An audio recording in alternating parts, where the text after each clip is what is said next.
magaalada Jakarta waxay la daalaa dhacaysaa baabuur buux dhaafisay wadooyinka. magaalada waxaa ku nool 30 milyan oo qof kuwaasi oo sii badanaya. maalin walba waxaa jidadka soo gala baabuur cusub. dadka sida Mira Arias oo kale ayaa ka niyad jabsan arrintan.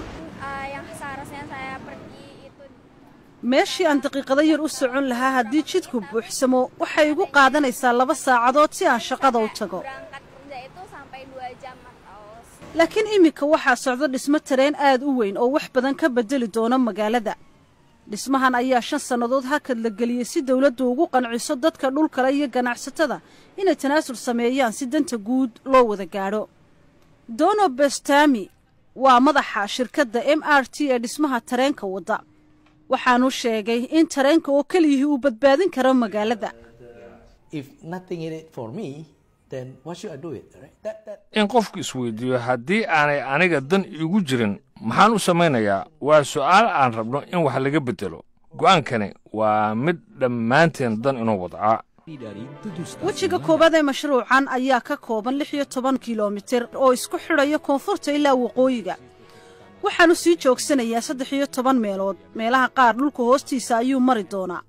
dawladda hoose ee magaalada ayaa heshay $1 bilyan oo Jabaan laga soo amaahday. qaybtan ayaa lagu wadaa inay dhammaystiranto sanadka 2018.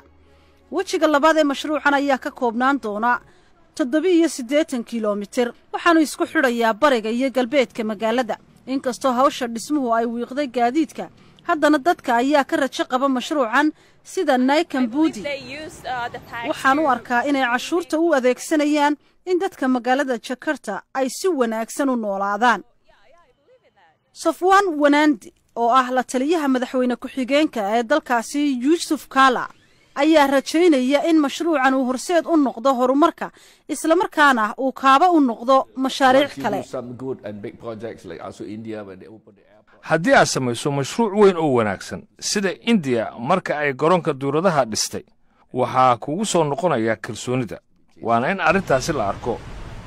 inkasta oo dadka reer Jakarta la dhibaataysan yihiin baabuur badan iyo cidhiidhiga wadooyinka, haddana waxaa la filayaa in mashruucan weyn uu kaalin weyn ka qaato horumarka magaalada.